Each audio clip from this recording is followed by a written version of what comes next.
അറിയാവുന്ന നല്ല ഭാഷയിൽ നിന്നോട് ഞാൻ പറയേണ്ടത് പറഞ്ഞു. നീ പക്ഷെ കൂടെ കൊണ്ടുവന്നിട്ടുള്ള ഈ ഇട്ടിക്കണ്ടപ്പന്മാരുടെ മസിലിന്റെ വലിപ്പം കണ്ടുള്ള ധൈര്യം കാണിച്ച് മുന്നോട്ട് താ. ഇതിനപ്പുറം കടന്നാൽ മമ്പർ ആലിക്കൽ സാഹിബിന്റെ മൂത്ത മോൻ ബാവയ്ക്ക് അനിയന്റെ ഖബറിന്റെ അടുത്ത് കുഴി മറ്റൊന്ന് വെട്ടേണ്ടി വരും. കാലി പിടിക്കാൻ കുഴിയുന്നവന്റെ മൂർത്താവിൽ തുപ്പുന്ന സ്വഭാവം കാട്ടിയാൽ ഈ ഭൂമി മലയാളത്തിൽ മാധവനുണ്ണിക്ക് ഒരു മോനും വിഷയമല്ല. വള്ളോമ്പുറം കലർന്നു കുട്ടിയാച്ചാൽ ശിഷ്യനാ തല്ലുപിടിയിലെ മാധവനുണ്ണി. അത് ഈ ചെക്കന്മാർക്ക് കാണിച്ചു കൊടുക്കണമെന്ന് നീ പറയണമെങ്കിൽ വരാൻ പറഞ്ഞ നായിന്റെ മക്കളോട്. ഏത് നായിന്റെ മോനാണ് അറിയേണ്ടത് അവളുടെ കഴുത്തിൽ താലി കെട്ടുവൻ ആരാണെന്ന് പറ. നോക്ക്, ഞാനത് അറക്കൽ മാധവനുണ്ണി. അരക്കണ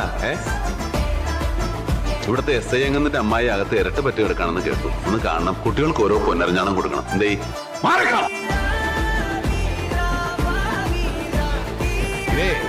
അറക്കൽ മാധവനുണ്ണിയാ പറയുന്നേ. ആ പേരിന് ഈ ജന്മം മുഴുവൻ നിന്റെ ഉടയോൻ എന്നൊരർത്ഥം കൂടെ ഉണ്ട്. അതൊന്നും പക്ഷെ ഇവൻ അറിയില്ല.